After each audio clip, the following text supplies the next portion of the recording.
Hello everyone, welcome back my channel. आज है दिन गुरुवार। आप सभी को मेरी तरफ से हैप्पी दिवाली। दिवाली की बहुत शुभकामनाएं। उम्मीद करती हूँ कि सभी की दिवाली बहुत अच्छी तरीके से जा रही होगी।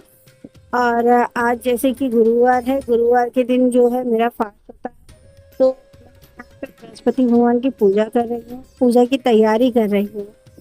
तो अभी जो है धीरे धीरे पूरा प्रोसेस में स्टार्ट कर। यहाँ पे स्टार्ट करते समय मुझसे कुछ प्रोसेस में मिस्टेक हो गई थी, जैसे कि कैमरा वगैरह जो चालू करना था, मैं कथा करने के समय पे कैमरा चालू करना भूल गई थी। बट उसके पहले जो मैं प्रिपरेशन कर रही थी, जैसे लड्डू गोपाल जी के लिए भोग वगैरह तैयार कर रही थी, उनका स्नान संपूर्ण कराना था और उनके भोग लगाना था। तो मैं पूजा करने से पहले जो है, क्योंकि बीच में जो है आप पानी वगैरह नहीं पी सकते और कुछ मतलब बात नहीं कर सकते, तो इसके पूजा करने से पहले पानी वगैरह पी लेती हूँ, जिससे कि मैं किसी भी तरीके से बीच में मुझे उठना या पानी वगैरह का सेवन न करना पड़े। तो यहाँ के बाद की सेवा स्टार्ट कर रही हूँ। उनको स्नान कराना था, स्नान करा के उन्हें भोग लगाना था, तो जो कि मैं अभी उनकी सपोर्ट कराऊंगी, उसके बाद उनको भोग लगाऊंगी। लड्डू गोपाल जी की सेवा करने से पहले जो है कि वहाँ पे थोड़ी फूल वगैरह जो है पूरा भरा हुआ था, तो मैं वो सारी चीजें अलग अलग कर रही थी। जैसे गोपाल जी का सेठ सिंहासन बेड सब वहीं पे है, प्लस वहाँ पे बगीचा टाइप का भी मैंने उसको प्रिपरेशन किया हुआ है। इसके लिए वो जब स्नान कराने तो वो सारी चीजें हमें हटानी होती है, तो मैं वो सारी चीजें हटा रही थी। प्लस उनका नहाने स्नान कराने से पहले उनका वस्त्र आभूषण वो सारी चीजें एक जगह पे कर लेती हूँ, ताकि स्नान कराने के बाद मैं उनको फटाफट तैयार कर सकूं। तो मैंने उनका वस्त्र ले लिया था और श्रृंगार की कुछ चीजें थी जो मुझे नहीं मिल रही थी, तो वही मैं उनको ढूंढ रही थी। तो वहां पे ना कुछ मिल गई थी, फिर उसके बाद मैंने गोपाल जी की सेवा स्टार्ट कर दी।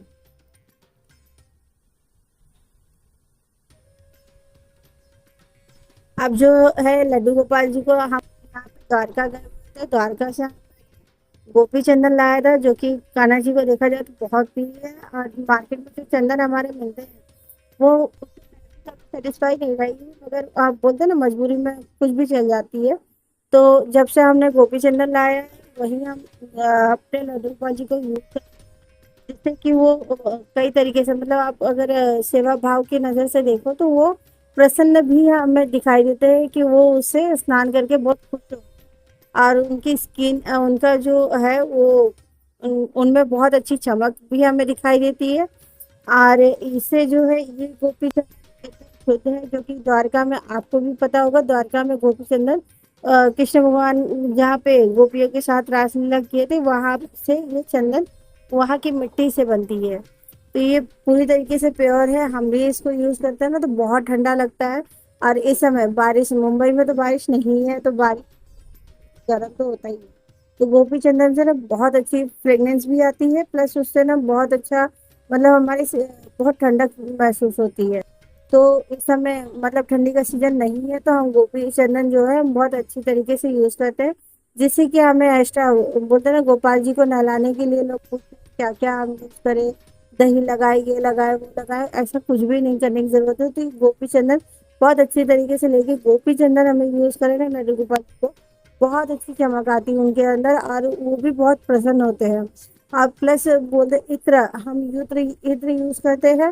गोपी चंदन हमारी बाद में हमारे लड्डू गोपाल जी के अंदर से एक अच्छी सी फ्रेग्रेंस मतलब एक बहुत अच्छी कुछ सुगंध आती रहती है हमारे हाथों में भी, जो हम हाथों से यूज करते हैं, हाथों में लगा के हमारे हाथों में भी आप महसूस करोगे तो थोड़ा थोड़ा खुशबू आपको आती रहेगी।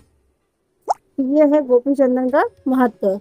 मतलब इससे हमें किसी भी तरीके और पूजा पाठ करने से तो एक पॉजिटिविटी हमारे अंदर बनी होती है, जो कि हमें बहुत पूरा होते हैं, माइंड से फ्री होते हैं। ऐसे अगर हम बिना पूजा किए घर से जब निकलते हैं ना, तो एक इरिटेशन थोड़ा सा लगता है। और कभी कभार ना झगड़ा वगैरह जाने के साथ ही झगड़ा वगैरह शुरू हो जाता है। मगर जब हम घर से ही भगवान का आशीर्वाद लेके निकलते हैं, तो हमें किसी भी तरीके से बाहर नेगेटिविटी चीजों की हमें फेस नहीं करना पड़ता। हम बहुत आसानी से मतलब बाहर जाते हैं, अपना जो भी एक्टिविटी काम होता है हम उसको करके आ जाते हैं। तो हमारी किसी भी तरीके से ना किसी से झगड़ा होना, ना इरिटेशन होना, ना ही हमें किसी की बात, अगर किसी ने हमसे कुछ कह भी दिया तो हमें बुरा भी नहीं लगता। तो ये होता है पूजा करने का दिमाग शांत होता है इससे। तो ये जो है हमें अपने निजी जीवन में रेगुलर करना चाहिए, जिससे कि हमें पॉजिटिविटी मिलती है। और हम शांत रहेंगे, शांत मन से अगर काम करेंगे ना तो कोई भी काम बहुत अच्छा होगा। अगर घर से ही हम दिमाग हमारा थोड़ा चढ़ा होगा, दिमाग खराब होगा, तो बाहर जाने के बाद झगड़ा ही होता है। तो यहाँ पे मैंने लड्डू गोपाल जी को स्नान करा दिया। अब बारी है उनके, मैं वहाँ पे उनका टावल है जिससे मैं उनको सुखा रही। उसके बाद जो है मैं इनको आभूषण पहनाऊंगी, वस्त्र पहनाऊंगी, जिससे पूरी तरीके से इनका श्रृंगार करूंगी और पूरा इनको रेडी करूंगी। जो कि लड्डू गोपाल जी का सबसे प्रिय पार्ट है हमारा। हमारी राधा रानी और लड्डू गोपाल जी को तैयार होना बहुत पसंद है।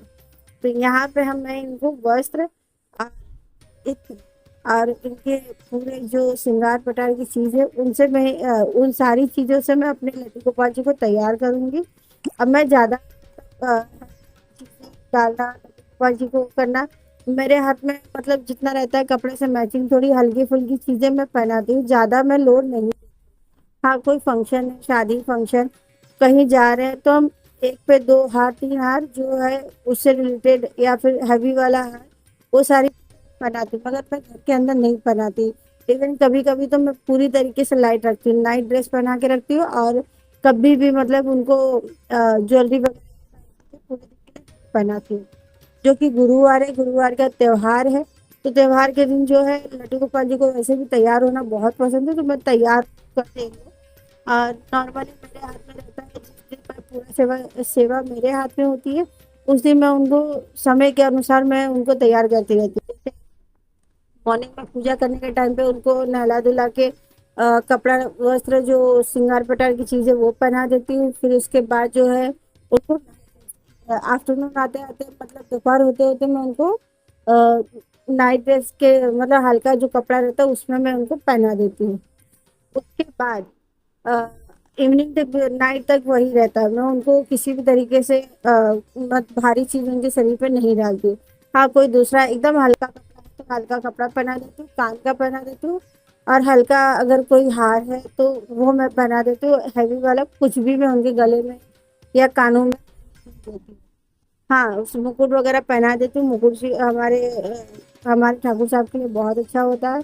घर के मुखिया होने के नाते जब हम सुबह और शाम पूजा करते हैं, वो हमारे लाला जरूर है मगर वो हमारे घर के मुखिया भी हैं। तो उस नाते जो है मैं सुबह में उनको सुबह में और शाम को पूजा करते हैं, तो पूरी तरीके से तैयार करके और मुकुट जरूर पहनाते हैं। मुकुट पहनाने के लिए मतलब घर के हमारे मुखिया, जब भी हमारे घर में कोई function या कोई गेस्ट आता है ना तो हम मैं तो बकायदा उनको कह देती हूँ कि भैया आप घर के मुखिया हो, ध्यान रखना, सब काम में बिजी रहेंगे, मैं भी बहुत काम में, आप ध्यान देना कुछ गड़बड़ ना हो। तो इस तरीके से लड्डू गोपाल जी कभी बहुत बार हम लोग को मतलब प्रोटेक्ट किए हैं, कई बार हमको बताए भी है, कई सारी चीजें हमको कुछ रहता भी है तो प्रॉपर हमको जानकारी देते हैं। जो कि मैंने इनका श्रृंगार कर दिया है और मैं इनको चंदन भी लगा दिया है। गोपी चंदन से मैं इनको स्नान कराती हूँ, फिर उनको तिलक करती हूँ और वही तिलक जो है मैं अपने माथे पे लगा लेती हूँ। अब जो है मैं जो मैंने भोग तैयार किया था अब मैं वो भोग लगाने जा रही हूँ। भोग लगा के जो है मैं पाठ अपना चालू करूंगी। तो सबसे पहले जरूरी घर हमारे बड़े बच्चे पहले हैं तो बच्चे को भूख बहुत जल्दी लग जाती है। तो सत्यनारायण कथा में जो है एक इंसान मतलब हमारा कोई तो होना चाहिए, तो मेरे घर सब वर्किंग है, सब चले जाते हैं तो मैं लड्डू गोपाल जी को लेके अपनी पूजा को पूरा करती हूँ। जो कि हाँ वो बच्चे कहा कि वो बच्चे हैं तो उनको मैं भोग लगाने के बाद ही मैं अपने पाठ वगैरह पूजा पाठ जो है पूरा करती हूँ। तो मैं यहाँ पे उनको भोग लगाने के बाद जो है मैं अपना पाठ तैयार शुरू करने वाली हूँ। इसमें ये हुआ कि लड्डू गोपाल जी को भोग लगाने के बाद चालू किया था तो उसमें मैंने कैमरा चालू करना ही भूल गई। तो मैंने पाठ वाला जो मैंने सत्यनारायण कथा मतलब बृहस्पति कथा कही वो मैंने रिकॉर्ड नहीं कर पाई। उसको मैं मतलब कैमरा चालू करना ही मैं भूल गई जब मैं उठी पूजा करके, क्योंकि बीच में उठ के ना हम देख सकते कुछ नहीं, कहा पूजा करने के बीच में ना हम बोल सकते हैं और ना ही हम कुछ एक्टिविटी कर सकते हैं। तो यहाँ पे जो जब उठी पूजा करके पूरा खत्म हो गया, जल चढ़ा के मेरा हो गया, तो मैं जब कैमरा देखी तो कैमरा मेरा ऑफ था।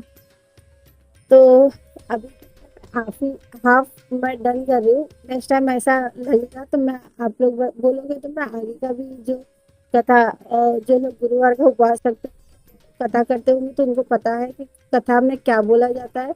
और फिर भी अगर लगेगा तो आप बोलोगे तो मैं कथा का भी वीडियो बना दूंगी। तो यहाँ पे जो है मैंने लड्डू गोपाल जी को भोग लगाया है। अब जो है यहाँ पे मैंने कुछ चीज़ें भूल गई थी। मैं जब तक पाठ नहीं करते तब तक आप अपना एक्टिविटी आप काम कर सकते हो। जो कि मैंने कि अपना वहाँ पे भगवान को तैयार करने के बाद जो है मैंने मंदिर साफ करने से आपको पूजा करने में समय लगती है। तो उस दिन मैं बहुत रिलैक्सिंग शॉप पे दुकान पे जाने के लिए मुझे कोई जल्दबाजी नहीं करती, पूजा कोई चीज़ की जल्दबाजी नहीं करती, मैं बहुत आराम से पूजा करती हूँ। मैं यहाँ पे मुझे पूजा पाठ करने का इतना कोई एक्सपीरियंस नहीं है। हाँ, मैं लड्डू गोपाल जी की सेवा करती हूँ और बृहस्पति भगवान की पूजा करती हूँ। और उसके अलावा कभी पूजा करना पड़े तो मैं मंदिर वगैरह साफ करती हूँ। मंदिर साफ करना, दिया लगाना, आरती करना, वो सारी चीज़ें मैं कर लेती हूँ।